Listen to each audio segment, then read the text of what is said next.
is up, everyone? I am so stoked to be here today, cyber presenting. My name is Jocelyn, and I lead the California strategy and operations for Headset. When Chris, Ann, and I originally planned this webinar, we spent a lot of time thinking about what perspectives Headset and Cova could provide that would be most valuable to NCAA's retailer network. And we decided that we could speak best to ways to be compliant with METRC and best practices for inventory management. There is so much change in the industry that it's really hard to keep on top of changing policy and regulation, let alone having the time to understand new technology and the evolution that's happening within cannabis retail. And today we hope to be valuable by providing our perspectives and tips for success that we've seen work with other retailers. So I'm going to kick it over to Ann to provide us a lay of the land when it comes to the very hot topic of METRC, and then I'm going to talk about some best practices for inventory management. Thanks so much, Joss.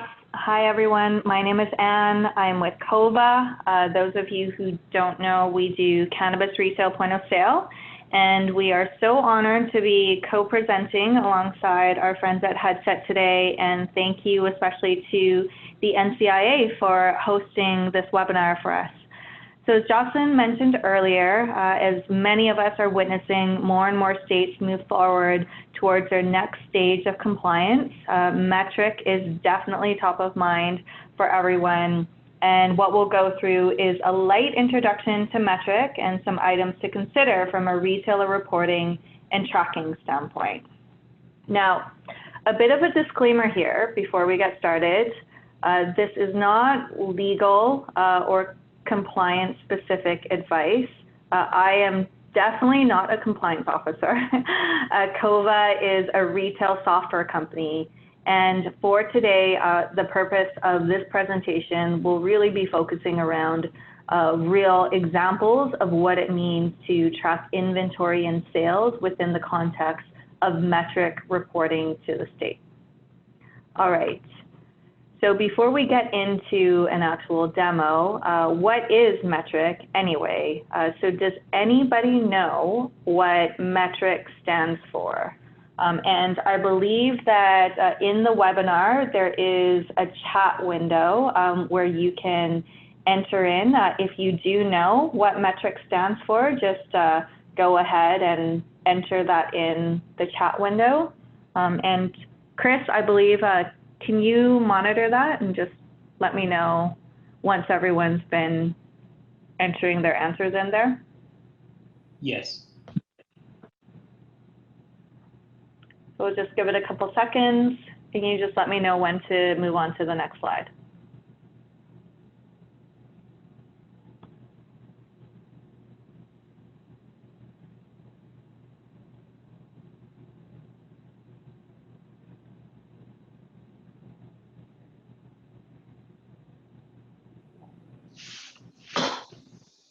One person said don't know, and then two people said METRC. Okay, so METRC, those of you who don't know, stands for Marijuana Enforcement Tracking Reporting Compliance. And really that is just a fancy term for saying it is a traceability system that many of the states use as their traceability system of choice to monitor operators, receive reports, and track cannabis as well as cannabis product inventory from seed to sale. Now, there really is no official Bible that states a right way or a wrong way to use METRC, since that is up to each state. However, there is a specific way that operators should be reporting their activities and transactions to the state, and that should be clearly outlined in state regulations. For this particular demo, we will be using California as our METRC state example, given all the activity that is occurring there at the moment. And essentially, any movement of cannabis and cannabis products must be recorded in METRC. METRC does have really tight rules around what can and has to happen within the METRC platform versus third-party integrators such as Cova. So in this case, Cova being a point of sale we would be considered a third-party integrator. And it is important to note that not just anyone can be a third-party integrator. You do need to get METRC certified in order to get API access to do an integration into the METRC platform. And what that also entails is taking an exam, going through the certification and agreement process. And if you are unsure whether or not your vendor who you're working with is METRC certified, you can always check on the METRC website. And in case you are wondering, yes, Cova is METRC certified. So when you hear the words that a point of sale system is integrated with METRC, usually it has to do with sales, manifest intake, and some level of inventory adjustment tracking. For example, when it comes to sales reporting, any sales or refunds done in your point of sale system would send that information in real time, ideally, so METRC stays up to date. And if you are a retail operator, then what that means for you is that you don't have to remember to send all these transactions to METRC. So that's a big benefit there. In the case of the manifest flow, so you probably hear the term manifest a lot. Now METRC requires all states to receive and complete the manifest in METRC first. And from there, then an integrated point of sale system flow would ideally pull the list of these received manifests from METRC into the point of sale system in the last 24 hours. And again, this would save time, so retailers would not have to do double entry. Now, before we go through an example of what this actually could look like in a point of sale system, let's actually take a step back and go through an end-to-end manifest flow from a retail operations standpoint. Now, this flow may vary from state to state. In this case, we're showing an example of how the manifest flow would be in California. As a retailer, if you look in step 1, our shipment arrives in store, and at this point, the supplier and distributor would have created that shipment already and that manifest in METRC, in the METRC system. And step 2, as a retailer, we would count our product that has been shipped to our store and confirm that the shipment is correct. And then what we would need to do is log into the METRC system where we would receive and complete our manifest. And again, this has to be done in the METRC system. From there, we would now have 24 hours to get into our POS system, so whether or not that's Cova or whatever point of sale system you're using, and receive that manifest as well. Now, I'll actually show you a preview of what this looks like in Cova as just an example. This is not meant to be a Cova sales pitch, purely educational, and we're all about knowledge sharing here. So as an example of a manifest intake, here's a preview of what the manifest section happens to look like in Cova. We would select a location, and here we see a list of all the manifests that we have received in METRC in the last 24 hours. And this would be dynamically pulled from METRC in real time. So if we go into one of the manifest ID details, this would open up the manifest detail view. And then you have to go through a mapping exercise of what this expected supplier is who's listed in METRC. And then you would map this to your listed supplier in your point of sale system. And below here, you see the products that have already been received in the METRC system. Again, you have to go through a mapping exercise and map the corresponding products from METRC into your catalog. Now, in this case, this is how we happen to do it. You either use the search bar and find your corresponding catalog product and map it to the manifest product name, or in this case, if you haven't created it yet, you can also create a new product there.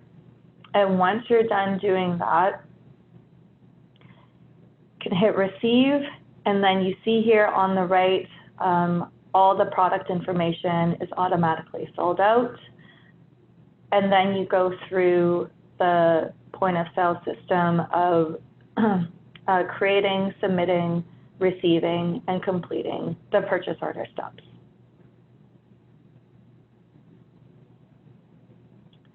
And here you see your PO and your manifest has been received in your system. Now, finally, I'll go through one more example of a metric integration, and that's within the adjustment section. Any inventory adjustment will often need to have some sort of reason code associated with it. For any cannabis-related inventory adjustments, this again will need to get sent to METRC, and this can automatically be done using a METRC reason code. This is a long list here of a preview of all the different types of METRC reason codes, and as you can see, this can vary from state to state. I'm just going to go back in here, and again, we'll go through an example of an inventory adjustment with a METRC integration. Again, using Cova as an example, this may vary a bit depending on what point of sale system you're using, but the overall flow should be quite similar. So in this case, we'll hit a new quantity adjustment, select an item to make an adjustment. And in this particular case, let's adjust this item by 2. And for this example, the reason code would be theft. Now notice that there's the METRC term that's listed here, and the reason code needs to be in this specific format. And once it's in this specific format, what that means is that if your point of sale system does have METRC integration for inventory adjustments, this particular adjustment would get automatically sent to METRC. And again, from a retailer standpoint, this is quite convenient and would save time and effort.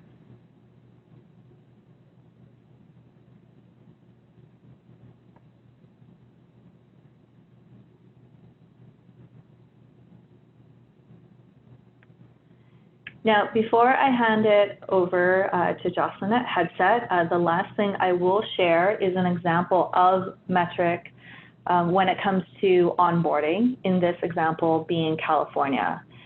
Now, as a retailer, once you've signed up with METRC, you would need to send over your API keys and licensing number to your point of sale provider.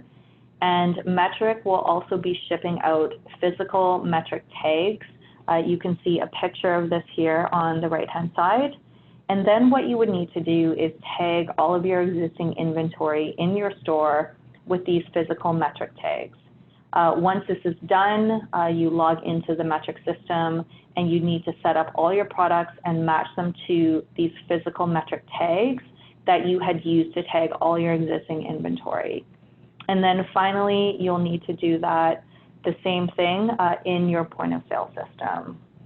So that pretty much wraps up my bit and just a very high level, quick overview and introduction to METRC, what it means to be onboarded and integrated into METRC from a retail operations standpoint. If you have any questions, feel free to reach out. Again, we're all about supporting this industry with knowledge sharing, learning from each other. And as you can see, there are a lot of additional steps in that METRC onboarding process that can take some time. On that note, I'll hand it over to Jocelyn from Headset to share some best practices on utilizing reports and data to get some of that time back and improve operational efficiencies. I'm just going to stop sharing my screen here. And over to you, Jocelyn. Thank you, Anne. Appreciated. So I'm going to walk through in a minute here Headset's retail platform and show you guys how Headset is looking at the future of analytics for cannabis retail, as well as some interesting findings. But I really want to preface, like, we didn't want to make this any type of sales pitch, but we are doing something that's really innovative for the industry that other companies aren't really looking at right now. And so I really want to explain kind of why this is so important. So for me personally, I've been in the cannabis industry for a year now, and I spent 10 years working in ad tech and joined the Headset team just over a year ago. Coming from the tech world, I'm naturally interested by technology. And like I said, I personally haven't seen any other platforms that provide retailers insights into their own data the way that Headset does. So what we're doing is helping provide retailers an opportunity to turn your point of sale data into actionable reports that help you manage inventory and ultimately ensure that your margins are being met. So when I first joined the industry, I had, been a longtime enthusiast, but I really had no idea about running a cannabis company, let alone a retail shop. And I've spent a year in the field talking to retailers and brands. And what I've come to find is that the technology and management solutions that exist in every other mature industry, so CPG, alcohol, traditional retail, they now exist in the cannabis industry. And this is essentially what Headset is doing. So we're a passionate group of cannabis enthusiasts. In fact, we were started by the founders of Leafly a little over 4 years ago. And we've since been working hard to build solutions that retailers need based off of collective feedback. So you might also know Headset as the leader in real-time analytics, taking aggregated data and reporting on market level trends like what products are selling in legalized markets and who's buying them. So right now, I'm going to walk through some best practices that we find other retailers are using to manage their inventory. So to kick things off, let's just talk about some basic inventory management rules. So I'm going to talk about what my colleague Joe refers to as the Goldilocks standard, which is not too much, not too little, but just the right amount of inventory. So inventory managers are wanting to know how their product is stocked at all times. So let's say I'm an inventory manager and I want to know how I'm stocked on topicals, and I generally order my products on a 45-day supply. So what I want to do is look at my store, target my days of supply, select it by a vendor, and then I want to look at topicals. So then I'm going to run the report here. Now, I can see immediately right here that I'm overstocked in Hanu Enterprises and Clarite Farms, and I'm understocked in Fairwind Manufacturing.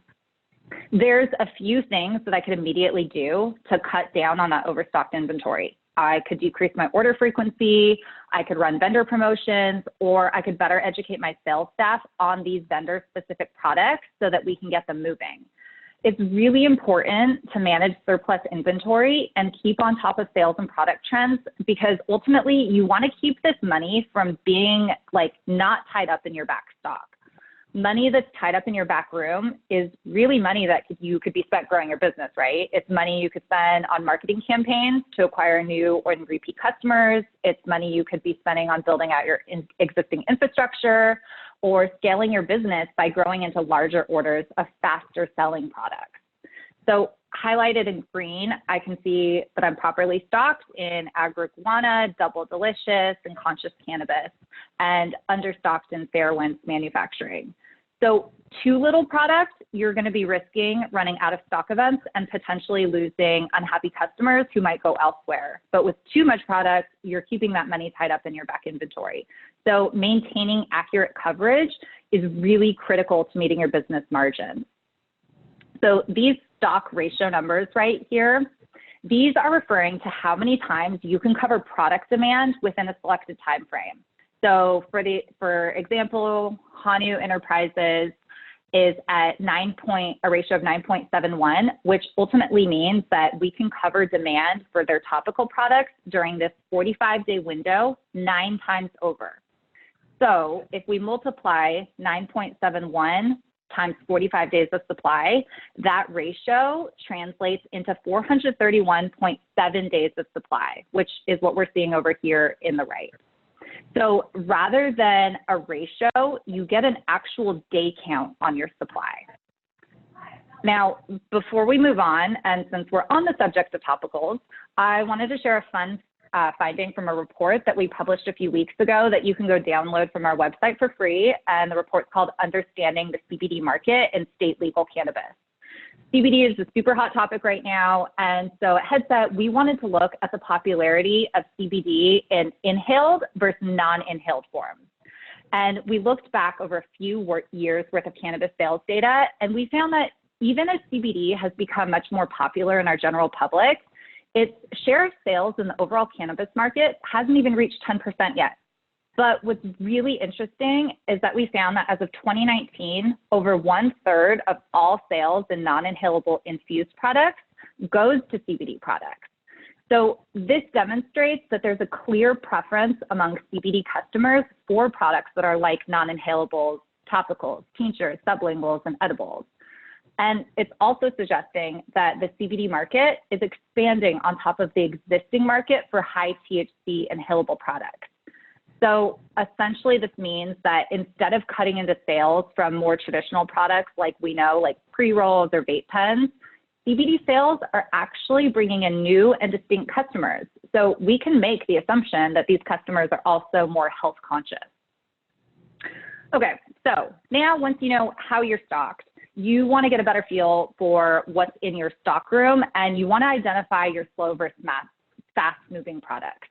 So we're going to click on this vendor's dashboard. Now, ideally, for each product that's coming into your store, the equivalent product is going to be moving out of your store. So you can visualize the turnover here. And what we're going to be looking at when this loads is the units in stock versus the units in time frame, which is above here. So sticking to the topicals example that I was giving, if I want to see how my topicals are moving in and out of my stores in the last 30 days, the first figure that I'm seeing here, the units sold in time frame, this is going to show me what's currently on hand. So I can see Double Delicious and Fairwinds Manufacturing and Saturn Group are my top 3 units in hand. I can see that Double Delicious has 470 units in stock at all of my locations. So if Double Delicious, Fairwinds Manufacturing, and Conscious Cannabis are my top 3 vendors, I should also expect them to be my top 3 sellers within any given time period. So when I scroll back up here in this example, what I can see knowing that those are my top 3 vendors, I can see that Hanu Enterprises actually is over here and is my 7th best-selling product. So it's not aligned. There's a discrepancy here. So with excess products that isn't selling, this means that we need to rethink our sales strategy for getting this vendor's product moving. So the next step from here, once we've identified this, would be to run a vendor promotion on Hanu. And I would also probably hold off on reordering these products until some of these figures begin to balance out. Again, we want to see that our top 3 vendors here are aligned with our top 3 vendors here. So before I show you how to use our impact analysis tool, which ultimately is going to help you run a promotion to get these products moving, I first want to give another example, again, from our CBD report that I was just referencing, since topicals is such a fun subject right now. So since I mentioned that the overall CBD sales are below 10% of overall cannabis sales right now, and they tend to skew towards more non-inhalable products like topicals, at Headset, we wanted to take this a step further, and we wanted to look at the last 12 months of sales growth. And we wanted, at the last 12 months of sales growth, and the non-inhalable THC products versus non-inhalable CBD products. What we found is that CBD clearly exceeds traditional products across the board. In topicals, sales of high CBD products grew by nearly 60%, while high THC products grew by just 10%. So because consumers aren't using topicals to get high, it's not surprising that we're seeing topicals outpace THC topicals. And the same is actually true for edibles and beverages, categories that do typically have lots more THC in their products than them. So there's clearly a burgeoning demand for eating and drinking CBD, and consumers are starting to gravitate towards beverages to avoid alcohol consumption. So the rapid growth in high CBD beverages might be tied to that trend as well. So these are really important market data points to consider, because this information is what should be helping influence your buying decision. Okay, so now going back to my example of Hanu, let's run an impact analysis, and we want to get this product moving off of our shelves. So now that we've figured out we want to run a promotion, we can simply create a new promotion in the impact analysis. You simply fill out these parameters, click apply, and then you will have access to seeing all of the promotions that you've run. All of your historical data is going to be here. So in this case, let's take a look at, let's say we give a 30% discount. That's going to be the discount to get all the Hanu products moving. We can quickly run that, and Headset is going to generate a real-time impact analysis report. So now that we measure impact by comparing what we would expect sales to look like if you didn't run a promotion versus what would actually happen if you ran that promotion. So what this means is that this is predicted versus actual performance that's going to be all based off of your shop's historical sales data. So this first tab, the sales tab, is going to be looking at the dollar amounts, and the second tab is going to be looking at the units sold. So if we were to look at this particular promotion, and let's say we offered 30% off to get these Hanu products moving, what we're seeing here is that the projected sales were over $2,600, but the actual sales were just under $3,000. So this actual promotion gave us over a 10% percentage increase, which is awesome. Now, when we look at this from the units perspective, we can see that the projected units were 445 units, but we actually sold 608, giving us a percentage increase of almost 37%.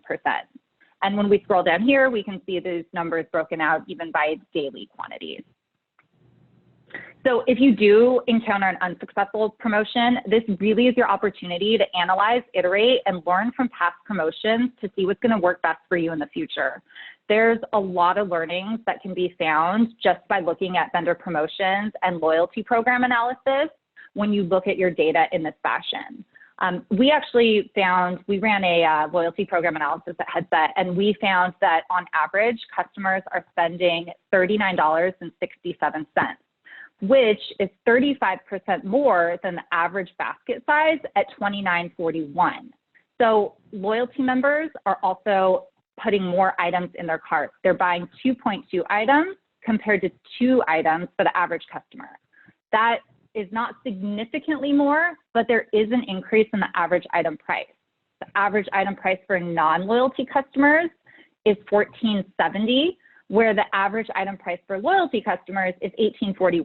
So that's a $4 upswing, which is really going to add up quickly. So the potential revenue that these loyalty programs create, loyalty members may want to try out pricier products, is what this information is suggesting.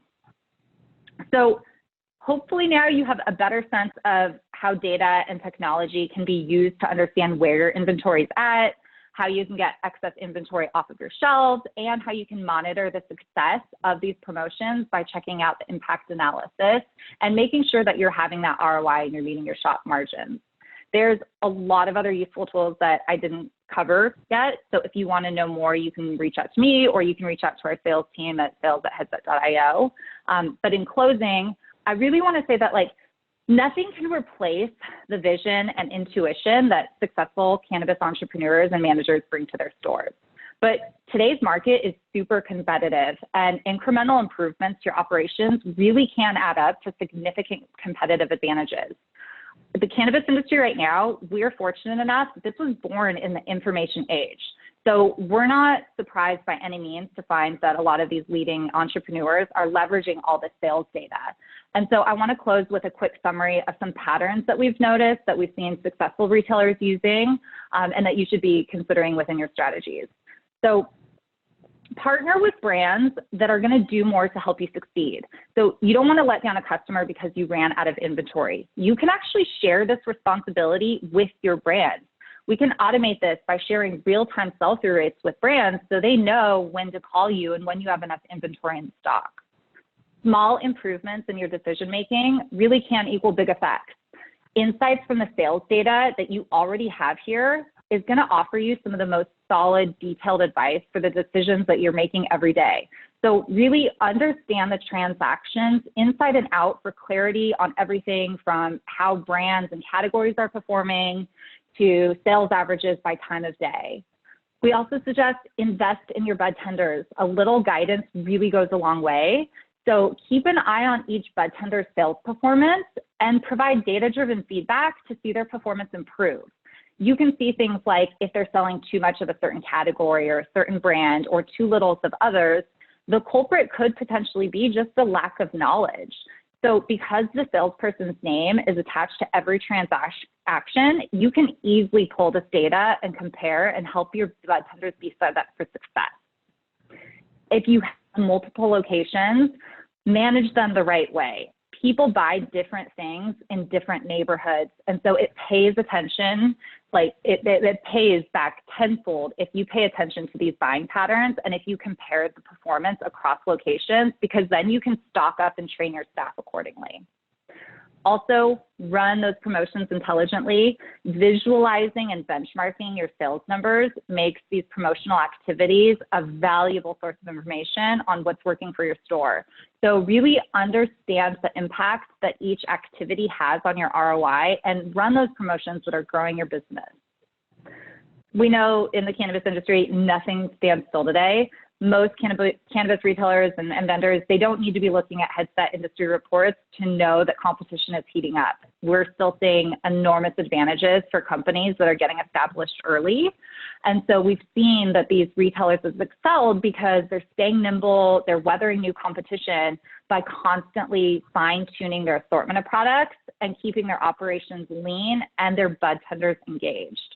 So staying up to speed has been a common theme that we've seen over and over in successful approaches to the cannabis industry. And in such a fast-paced and tumultuous green rush, having these tools available really is the key to your success. So, Chris, can we open up for some questions potentially?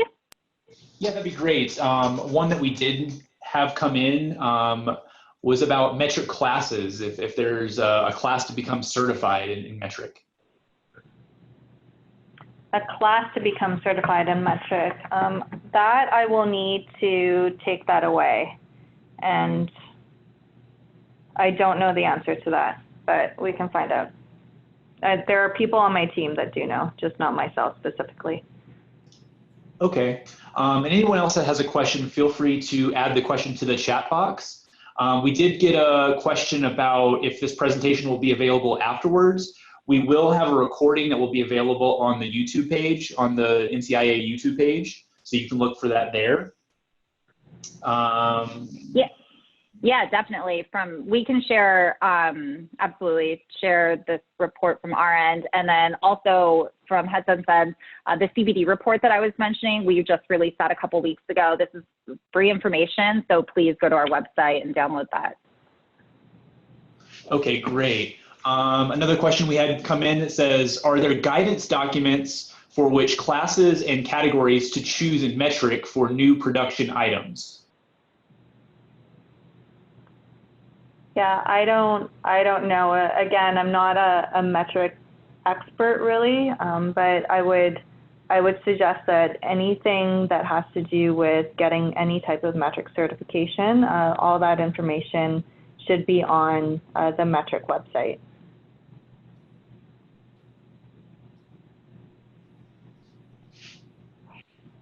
More questions? I'll find out. We have a compliance officer.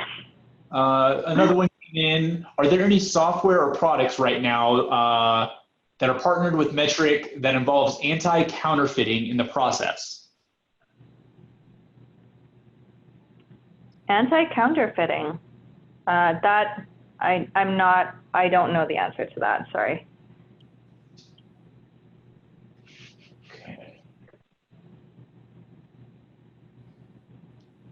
If you have any more questions, feel free to add them. While we're waiting on any more questions to come in, Anne or Jocelyn, did you have anything you wanted to say to wrap this up? Yeah, I mean, I would just say, like, to reiterate what Anne mentioned, you know, with METRC specifically, I think all of us are wondering the same thing, right? Like, the thing that I personally have been learning a year into the industry is like knowledge is power. And the more that we share and communicate, like whatever it is that we're learning, the better off we all are. So, you know, please like reach out. I know like us personally as individuals, we're all involved in different sides of the industry. Like I'm involved in CCIA's retail committee and their events committee, also helping with social equity. Anne is doing the same thing in Canada. So if you want to learn like about Canadian initiatives and what's going on there, like we are resources to be able to help you. So if there are any retailers out there wanting to understand how to look at data, how to analyze your own shop data, understanding what's working in California for other retailers, what's up with social equity. Like these are all things that I've personally love helping with. And so please like don't hesitate to reach out. I'm sure you will see Anne and I like at all events, especially in California. I'm always out there. So really like we are just here to help you. And I hope that this wasn't just like some general, you know, sales pitch, but really that you're walking away with some information about, ultimately, we want everyone to understand, like, use data. Like, this is the future, and, like, this exists in every other industry. So, like, let's all share information. Let's help each other in cannabis because this is so new for us, but this isn't new for the industry as a whole because this ultimately is CPG. And so these solutions are here to help you be successful and weather this long storm. So please reach out to us with any questions. Yeah, absolutely. And anything METRC certified, I think, or regarding METRC certification, I think what might be best is, Chris, I'll work with you to just get a recap of all the questions. We've got amazing resources, and we'll get some of those answers for you and at least point you guys in the right direction. Yeah, that'd be great. And I think there was a few people that wanted to reach out to you directly. Did you want to go ahead and share your email addresses? Sure. Josh, you want to go first? Yeah. So mine is just Jocelyn at headset.io. That's JOCELYN at headset, HEADSET.io. And mine is Anne at covasoftware.com. So ANNE at Cova, COVA, software.com. Awesome. So I don't see any more questions coming in, so we'll go ahead and wrap this up. Jocelyn and Anne, thank you so much for presenting. This was amazing. Thanks for everyone who attended. Like I said before, we'll have this recorded and available on YouTube, and we'll also follow up with some of the questions that were posed as well.